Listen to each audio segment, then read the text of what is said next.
Hello and welcome to today's daily news analysis. So today is 25th of January 2022 and we are covering the Hindu newspaper's Delhi edition. Now as part of our initiative, I make it a point to share questions for mains answer writing practice. And in fact, today I have a question on a very interesting theme, that is the relationship between the rights and duties. This was an editorial which was a political critique of Prime Minister Modi's recent remark as to our too much emphasis on rights have led to backwardness of our country. So this is a political critique, but then this will not help us fetch marks in the UPSC examination. So here I have shared two questions and I'll be discussing the concept based on the editorial plus some additional research. So you can attempt and write your answers and even share it on the Telegram channel. Right. Now coming to the first news. So it's very simple. Pakistan has sent a representation to India. A petition has been sent to India which provides a permission that Pakistanis can visit Indian sites of religious importance by means of air. So Pakistan sends India a plea by a Hindu body for air pilgrimage. So some important sites, like there are Pakistani Hindus who would like to visit Haridwar. Then there are people who would like to visit sites like Jaipur, Ajmer, Delhi. Some important Sufi saints were there. Like there is Ajmer Sharif, Nizamuddin Aulia Dargah. So such sites can be visited. So they can visit by air. So air, it is very, very convenient, right? And likewise, Pakistan can replicate the same by permitting Indians to travel by air and visit some important sites. There are many sites, but particularly these sites have been referred in the article.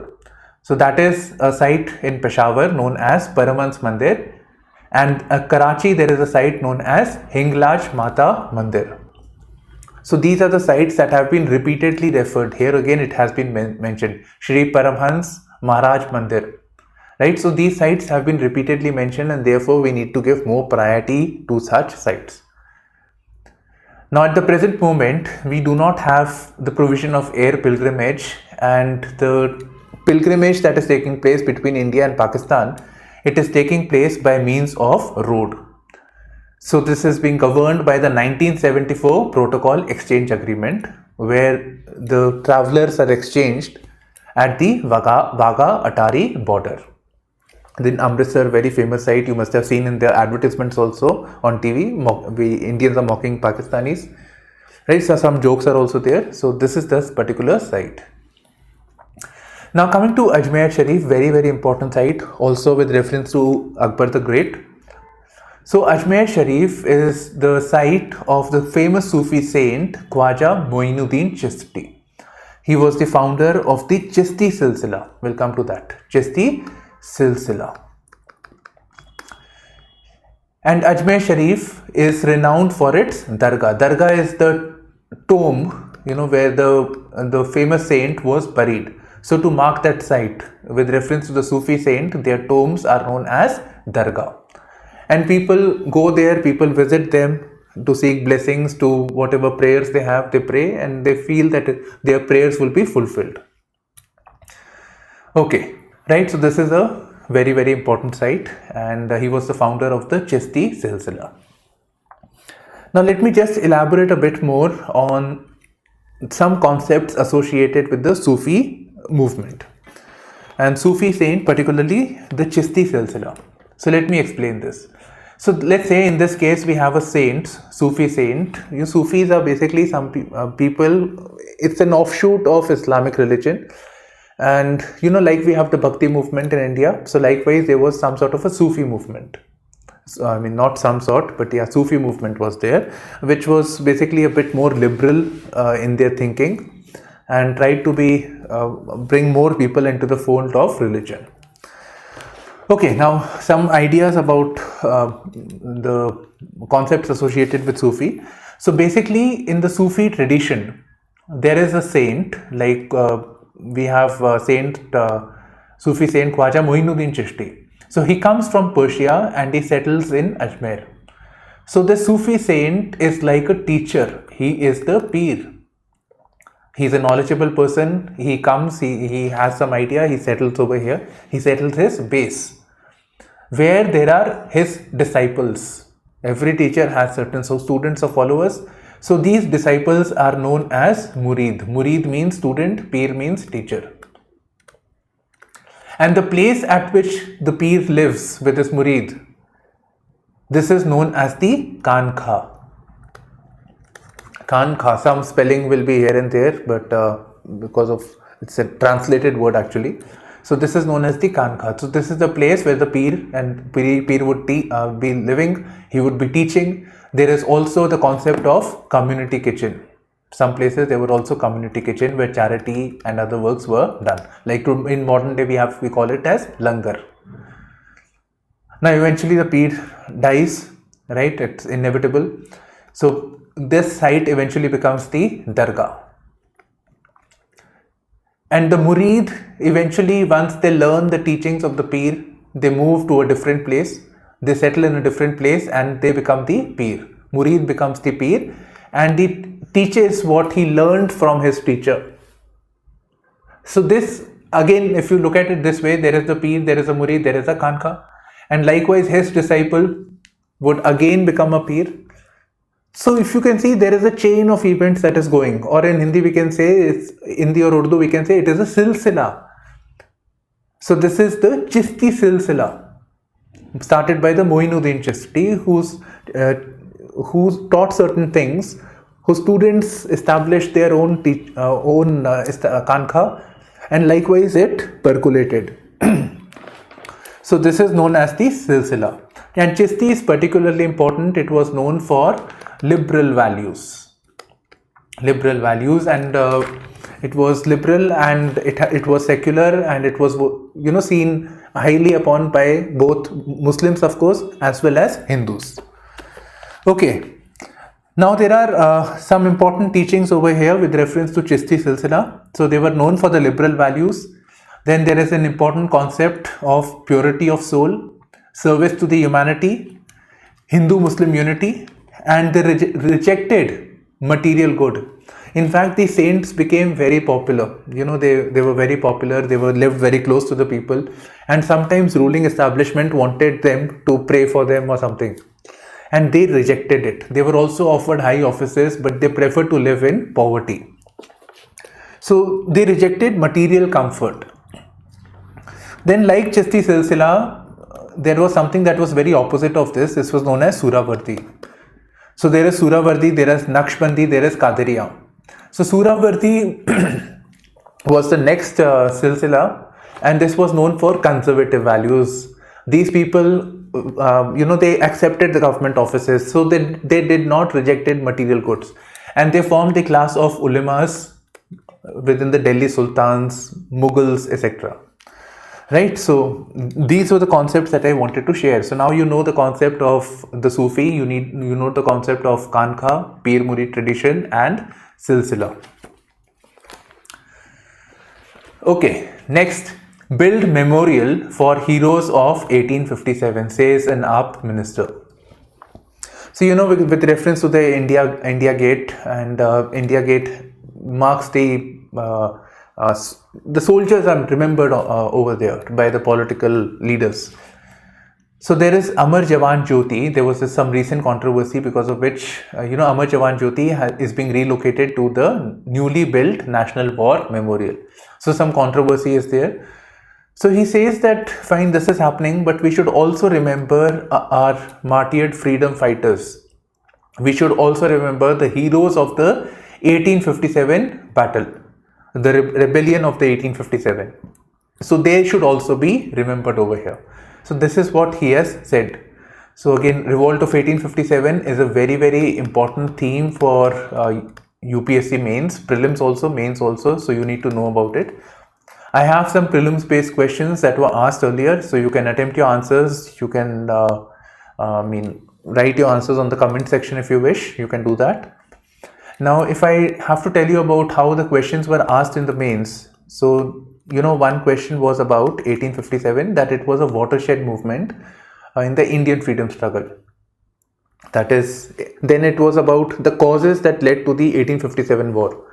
So cause and effect, these are the two important themes which UPSC has been asking repeatedly. Now, if we look at the recent trends, for example, a question was asked as to why so many important battles have taken place in Panipat. You know, the first battle, second battle, third battle, and all battles significantly important. So likewise, so basically this is a theme in history. So likewise, with reference to 1857, one theme that has not been checked as yet, but a theme in history, was 1857, revolt of 1857, a national war of independence. So this is an interesting theme that can be looked into, because these people, they wanted to evict the Britishers, but at the same time they didn't want to create a state on the lines of the modern day nation state. They didn't have the idea of rights of the people, those values. So those were not there. So they just wanted to re-establish their rule they wanted to go back to the old medieval system, and it was not a progressive movement in that regard. Okay, so here I have discussed these, and this is the one that really required a lot of brainstorming actually. So this is with reference to the mains based question that I shared with you. So individual obligation is meaningful only when rights are guaranteed by the state. So this is the title in conjunction in the headlines page. Right. So I have two themes over here. If you look at it, individual obligation is meaningful only when the rights are guaranteed by the state. Elucidate. And second question is saying, is Prime Minister Modi is from his statement, fighting for rights and neglecting one's duty has hampered the socio-economic development in India. Comment. Right, so both questions are 150 words. So let's just quickly do the editorial, the key points over here, and then we'll discuss the question, some important points. So first of all, this is with reference to the Prime Minister Modi's remark. Right, Prime Minister Modi remarked that because we have been focusing too much on rights, we have been fighting for rights, but neglecting one's duty. So this has been taking place from the last 75 years, and that is why we are backwards. So this has been criticized over here basically. So it says that the approach of rights, providing rights to the citizen, is a key element. It's a key element of the modern day democratic society. It's a key element of the modern day democratic society. Expansion of rights, civil rights, political rights, economic, cultural. So these rights are very, very important. And for exercise of rights, if people are getting rights, obviously some duties, some obligations are also there. For example, if people have freedom of speech and expression, then at the same time, there is an obligation that people cannot engage in hate speech. So all rights come with reasonable restriction. If we have the permission to drive on the roads or drive in the traffic, there is an obligation on the people that they have to abide by the law. So there is an individual obligation. If you have rights, there are certain individual obligations. But we cannot say that you have to do the duty, right? Duties cannot take primacy over rights. The rights are there, and rights play a role in empowering the people. Rights play a role in empowering the people. For example, we have rights in the form of right to equality, so no discrimination shall take place. By whom? By the state. Positive discrimination may take place. Article 15 provides for that. Right, Article 15, Article 16, abolition of untouchability. We have freedom of speech and expression, as I referred, and it again empowers the citizens in voicing their opinion about some grievances, some complaint about the government. So this is one idea over here, that it's the rights, its purpose is to empower the people. But yes, they cannot be rights without duties. Some sort of obligations have to be there. Okay, so Indian Constitution enshrines equality and freedom as fundamental rights, right? We have this, we have right against exploitation, freedom of religion, cultural and educational rights. So all of these are provided to us over here. Furthermore, there is expansion of rights. such as right to education, right to information against seeking government and holding the government accountable, right to privacy. So if you see again here, everything is leading to some sort of empowerment. Now it says that the state's fidelity to these rights is tenuous at best.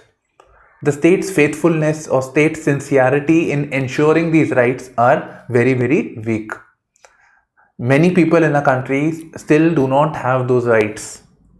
Those key values, the key rights are not provided. How many people are actually getting educated? Right? How many people, in reality, freedom of speech and expression, people click a like against the government, the chances are there that the person may be punished with sedition. So that happens. Right, so dissent is curbed upon. So there are certain problems. Many people do not have access to food, access to life with dignity. There is high amount of poverty, inequality. So those problems are already there. Even though the rights are there, people are not able to claim those rights. So realization of these, even the fundamental right, is still a work in progress. So duty is not something that the citizens owe to the state. It basically says it is actually the state whose responsibility is to provide citizens some things, citizens certain rights, so that citizens can lead a better life. It is not that citizen is there for the state, it is other way around actually. So in that process, the citizens, when they are getting a right, there is an individual obligation. So collective pursuit of a nation can be meaningful when their rights are guaranteed by the state. So for example, the right to use a public road and a duty to obey traffic rules. I think this I explained to you, gave you this example earlier. So the emphasis on duty along with the de-emphasis of rights also raises the specter of descent into pre-republican norms in social relationship. Basically, basic crux is that it's the rights that should get primacy, and to exercise those rights, the citizen has an obligation. And furthermore, if we see, the freedom fighters who fought for the independence of a country, you can refer to Mahatma Gandhi also when he was asked what is Swaraj, he said evicting the British. But evicting the British and establishing a self-rule was not the sole goal. Swaraj for him meant empowerment of the people. And likewise, we can refer to Bhagat Singh and many other people who were associated with the freedom movement. It was about empowering, having a better life which the British were not able to do. That is why we wanted them out. So the whole idea was the end outcome, which was empowerment. Okay. So now let me just come back to the question and let me just consolidate these things. So individual obligation is meaningful only when the rights are guaranteed by the state. So one concept over here that you need to bring out is that right is a legal and moral obligation of the state towards the citizens, and it plays a role towards empowerment of the citizens. Then there is another political theory which says that people created the state. All Western philosophical thought, etc., including John Locke. So he said that the people had surrendered their rights to the state. They gave up certain rights to the state so that they can be fulfilled, they can lead a better life. There is peace, prosperity, there is security, right? State has police, state has defense forces, so it protects the people so that the life of the people can be fulfilled, it can be better. So therefore, the state has to ensure that the people are empowered, they have a better life. And in the due process, naturally, people have surrendered some rights, so they have certain obligations, they have certain restrictions. At the same time, state has to ensure conditions that there is betterment of the people.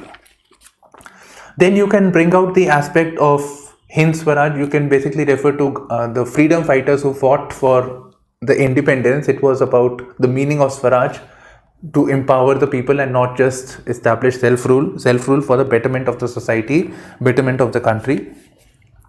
And one more thing that you can bring out is that duties without rights, imagine a society where there is only duty and no right is being followed.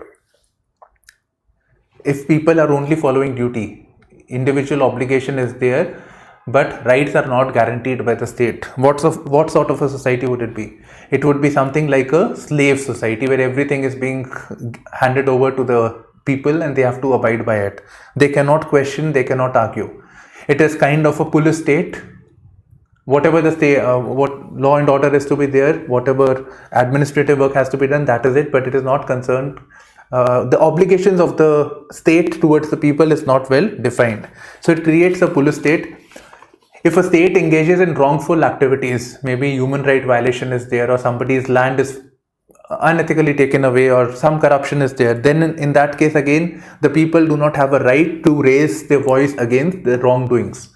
So it leads to the creation of an unjust state. So individual obligation is meaningful only when the rights are guaranteed by the state. Elucidate means we have to just go by this. We are not criticizing this statement. Second question is actually an extension of this. Fighting for rights and neglecting one's duty has hampered the socio-economic development in India. Now you can start your answer by saying, you can start the same, basically same questions are there. You can start your answer by talking about the socio-economic development. You can, some backwardness, you can start by giving a fact on this. Or you can say that the responsibility of socio-economic development of the society is not just of the state. The citizens also have a duty towards the society, duty towards the state, and therefore they are also required to do. And citizens, cannot just claim about their rights, but they also have certain obligations. So you can refer to certain fundamental duties: to live with harmony, to have scientific temper, spirit of inquiry, brotherhood. So these values can be referred to. You can also refer to the obligation of paying taxes. Right, so there are certain legal and moral obligations of the people towards the state. So this you can do. So here, if we see, we are referring to the rights, but we give too much emphasis on the rights but not on the duty. And sometimes because of these rights, we have the state wants to do good for the society. For example, they want to create a nuclear power plant. Or a renewable power plant. They want more land for this, but there is protest going on and the state is not able to implement. Or you can refer to the Aadhaar card. Just not hypothetical actually. So for Aadhaar card also, the state wants your information so that it can provide the public services. They can provide subsidy or whatever services in a fair, effective and efficient manner. But that Aadhaar thing leads to the violation of privacy. There is a concern over privacy. Now this is a matter of debate in a different class, but it's basically the issue of privacy versus service delivery or public welfare. Right, so these are certain issues where we are focusing upon this thing, right, but not so much about the obligation. So this somewhere it hampers the socio-economic development of the country. Right, so this is one way of looking at it. Now other concern you can express over here, that the rights are very, very important, and you can again come back to this expression that the duties, you cannot have duties taking precedence over the rights. The rights play a role in empowering the citizen. It helps build in accountability. You can refer to the recent developments with the form of right to information, the development of citizen charter, where the government clearly states that these are their obligations of any department. These are the obligations, and these have to be fulfilled. So citizen charter.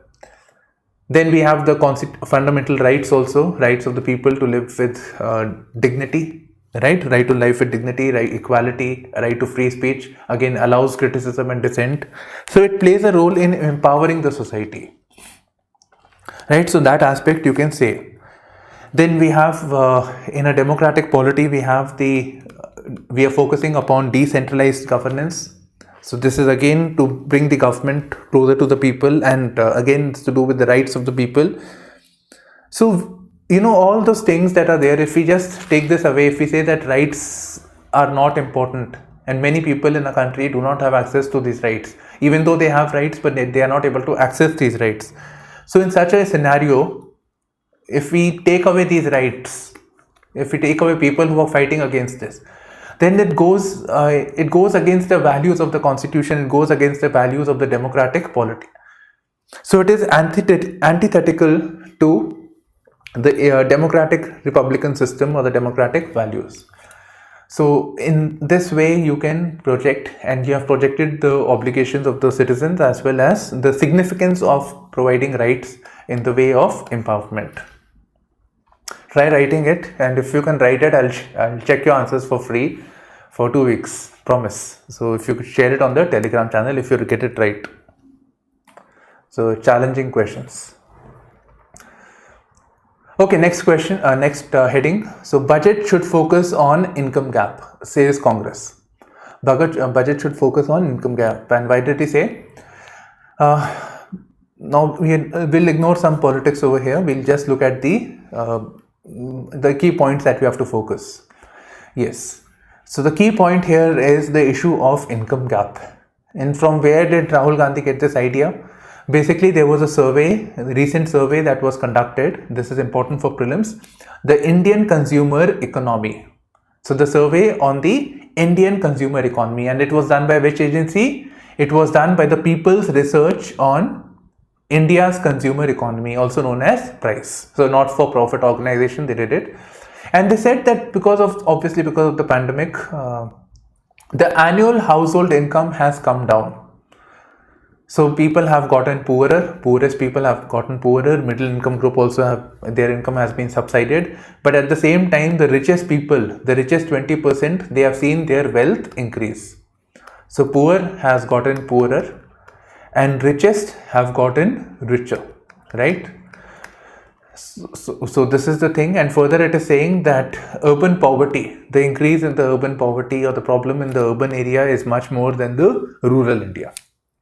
Right, so these are the two important themes over here.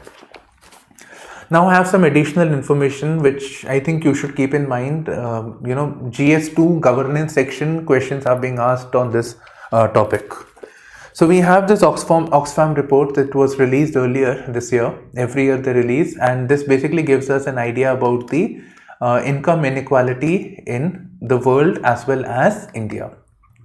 So you can jot down these points over here. So 73% of wealth generated in 2017 went to the richest 1%. You can just memorize this. And further it says, this is the recent one, this is the old one actually, but this is a very famous fact that is repeatedly being used. Then it says, the surge comes at a time when India's unemployment rate was as high as 15% in urban areas. So again, urban poverty is increasing. Then it criticizes the government's policy of lowering the corporate tax. Corporate, like we have income tax for people, for companies there is corporate tax. So corporate tax was lowered 30% to 22%, it was reduced. Now think about it, which people own the companies? The richest people. So they will be paying the lesser tax. So this resulted in loss of 1.5 lakh crore rupees, which could have been spent on income redistribution. Okay, so this is some facts over here, but basically if you look at it from UPSC perspective, you want to be in the IAS and questions are going to be policy centric. So what measures can be taken to bridge the income gap? One is what measures can be taken, right? I think I'll just list down certain things for you to think about. What measures can be taken? What is the impact? Why is it a matter of concern that income gap is increasing? Right? So this is the second theme. Third theme is how does it affect the society? What is the impact of this on gender parity, for instance? Okay, I'll come to the measures later. First of all, I'll come with the why is it a matter of concern, income gap increasing? Rich having more money and poor having less money, or the wealth decreasing. Think about it. It affects the welfare of the people. It basically implies that there are lesser resources. That means their access to good healthcare, education, lead a better life in the future, that is affected. It may also lead to social unrest, people are not having jobs, people do not have a means to a good life, so there is going to be a social unrest. In fact, when you see this reservation related crisis that is taking place, protests and other things, somewhere down the line it reflects the income gap, people not getting jobs, people not getting education, and it is at that times when we see more incidents of crime, mob lynching, reservation related protests or whatever. So this is unsustainable, and therefore something needs to be done to bridge the income gap. And furthermore, talking about gender, in general, women are more disadvantaged. So when people are earning less money, women stand to be disadvantaged by default. So women stand to be disadvantaged, and it affects the gender parity. So be it with reference to access to jobs, right? So access of jobs, be it that, or if a household has less money, especially in a patriarchal society like ours, where boys are preferred.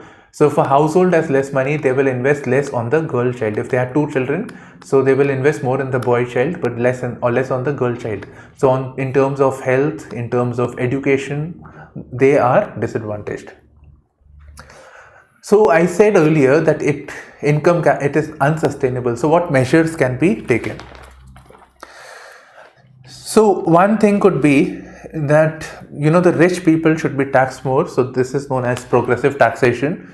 So they should be taxed more, and by means of this revenue, this money should be redistributed towards the poorer people, right? So this can be done. So this money can be transferred by means of subsidy support. It could be by means of a recent proposal is there with reference to universal basic income.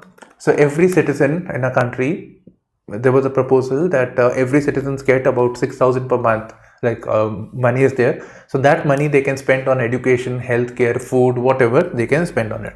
It's up to them how they want to spend. The government spending more on social security, right? So social security measures like pension yojana, healthcare, so those things need to be more money has to be spent on that, and invest in social infra like public healthcare. Public healthcare provides free healthcare to the poorer people. So more spending has to be done on the public healthcare. Likewise, there was this proposal of community kitchens should be there. So such measures should be done so that the burden on the people, particularly the poorer people, is reduced. Right? High taxation I have already mentioned here. India's total, some national news. Basically, there was one more actually. It was political party news, party specific. I have not covered. So there are for particular news that I'm covering now. So basically some COVID related data that 3.95 crore people are at present, they are affected. Then BSF is there. It's the paramilitary force that is concerned with patrolling the borders of Pakistan and Bangladesh. Right, so they are in this, and they have said that their primary job is to restrict militancy, the terrorists that are trying to infiltrate into the country, check the issue of smuggling, etc. And they are not strictly army, they have close ties with the local population also. So they have said that there are about 100 terrorists who are waiting to come across from Pakistan to India. And further it is saying that infiltration bids, attempts to come into the country has decreased. It is in wane. It is on the wane, it is declining. Okay. Then we have something with reference to the marital rape. Marital rape, I think you know by now, it's about the relationship between, sexual relationship between the husband and the wife. So if it is non-consensual, it amounts to marital rape. Now, marital rape is not punishable according to the provisions of law with reference to rape. So there is section 376 of IPC which makes rape a punishable offence. And within the definition of rape, which is mentioned in section 375 of IPC, marital rape is not taken into consideration. So this is being heard in the Supreme Court. It is being heard in the Delhi High Court. It was recently taken up by the National Commission on Women also. I discussed this quite in detail in the and shared a question also for answer writing practice. Okay, so even NCW had suggested that marital rape should be made a punishable offense. But it raised certain concerns which even the government is expressing over here. So government center seeks more time, and basic concern is that when we talk about marital rape, it is between the husband and the wife. There is a issue. There is a issue of what amounts to a consent between the husband and wife when it comes to sexual relationship. So what amounts to consent? Then the proof of the investigation, the burden of providing proof, that onus is on husband or wife. What if the wife has a grudge against the husband and or the in-laws, and she goes against and she complains to the police? Then what happens against it? Or what if it is, it wasn't really a case of that, but there was a grudge and the person complains.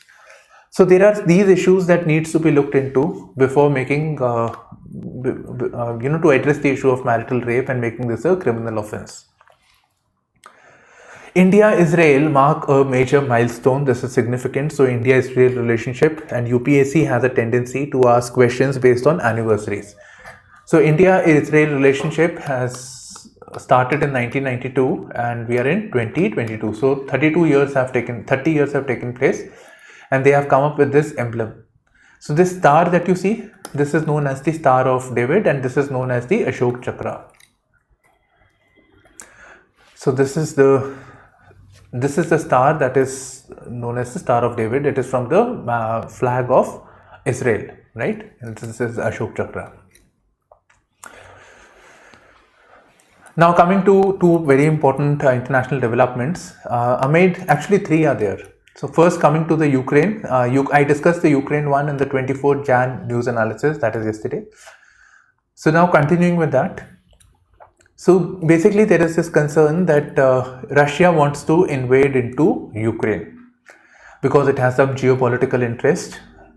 It wants to have control over this because it fears that an invasion may start from European side. It has happened in the past.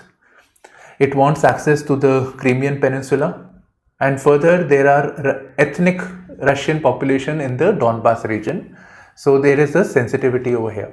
And further, Ukraine's capital Kyiv is known as the cultural center of the Russian culture. It's believed that Russian culture moved from Kyiv into Russia or Moscow. So now recently there is a build-up of about 1 lakh troops. There is a build-up over here. And therefore, NATO, which is basically an alliance of countries. It is a US-led initiative that is an alliance to protect them against any Russian invasion.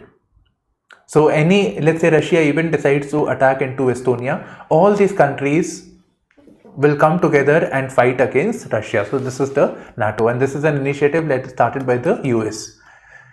Right, so it basically provides US a foothold on Europe. It has better control, and other thing is that it keeps Russia in check. Now, like NATO, before the conclusion of the Cold War era, there was the Warsaw Pact, so which is not in existence because USSR is no longer there. Right, so about 1 lakh troops are there. It is being placed on the US-led NATO is sending troops to the Eastern Europe for protection purposes. And what is particularly alarming is that US, Britain and Australia, they have ordered their diplomats, their families to leave Kyiv. That means something really is going to happen because US-led initiative, NATO, US and Britain are good allies. So they are in a very, if Afghan war was there or Iraq war was there, these countries were fighting together again in that scenario also. Now coming to another geopolitical issue, it's very similar to Ukraine, Russia. Only thing is that we are referring to China and Taiwan. So Chinese believe that Taiwan, Taiwan is an independent country, but Taiwan being an independent country outside of China, it's a historical blunder. And they have this they have this goal that this historical injustice, historical wrong needs to be corrected. That means they will acquire Taiwan. and they believe Taiwan is essentially nothing more than a province of China. Now, under the President Xi Jinping, China has been very, very assertive, especially when it comes to their border-related issues. We had it with India, China also. Now, with reference to Taiwan, there is a lot of military build-up, and there are repeated instances where the Chinese Air Force is breaching the air defense identification zone between China and Taiwan. So the Air Force is encroaching into the Taiwanese airspace and then going back. Right, so this is a matter of, this is happening. So now recently again it happened and it's believed that it has happened with reference to the conclusion of the US-Japan military drill that was going on. So once this concluded, China decided to put pressure on the US because US is concerned about the developments there. So they engaged into this military activity, and likewise Taiwan also, to block the planes coming from China, they also sent their aircraft. So Taipei, the capital of Taiwan, scrambled its jets and issued warnings. Right. So this is it basically, and this normally happens. So earlier also in October it happened when there was the National Day of China, and National Day of Taiwan was to take place on 10th of October. So during that time also this thing happened. And furthermore, Beijing, that is China, is concerned about the elections that took place in Taiwan. With the ruling party, they believe that it is wanting to be independent of China. So it is engaging in those activities which China does not appreciate. So therefore there is more tension. Now next comes, this is the last topic. So Taliban hail Oslo meet as success. So basically there was a meeting between Taliban, who acquired Afghanistan, and between other countries. So US, France, Britain, Germany, Italy, very important, Italy, European Union, and Norway. Norway is the place where Oslo is. Oslo is the capital of Norway. So these countries had a meeting with Taliban. This is all we know. But Taliban says that this is a success. Why? Because some way we can say that these countries decided to talk to Taliban. So somewhere it is in a step to the direction that Taliban gets international recognition, which it wants. And furthermore, this meeting was basically in the context that Taliban wants international recognition and Taliban wants international aid for Afghanistan. Why? Because there is a humanitarian crisis that is going on. So humanitarian crisis, war is there, currency is depreciating, all those problems are there. So to deal with that, they want aid over there. Now they are saying, these countries are saying that, see, until and unless Taliban, it's a militant organization, it is not known to secure the rights of the people, rights of the minorities. They kill people very easily. The rights of the women are not appreciated. The right to education of the children is not appreciated. So they say, until and unless human rights are not recognized, are not implemented by Taliban based regime, we are not going to recognize or provide any aid to Taliban. So they are trying to put pressure on the Taliban regime of Afghanistan. Right? So we do not know, but yes, all this is all a speculative thing that we are doing here. Now coming back, we can expect a map based question. Oslo is there in the news. It's an important geographical point of view. Questions have been asked. So you need to know the important features over here. You need to know the important seas, and likewise with reference to Ukraine as well as with reference to China, Taiwan also. Right then, so this is it from my side. So this concludes today's daily newspaper analysis. So I shared 2 questions. Do try to write and attempt it. So this is it. Bye bye. Take care and all the best.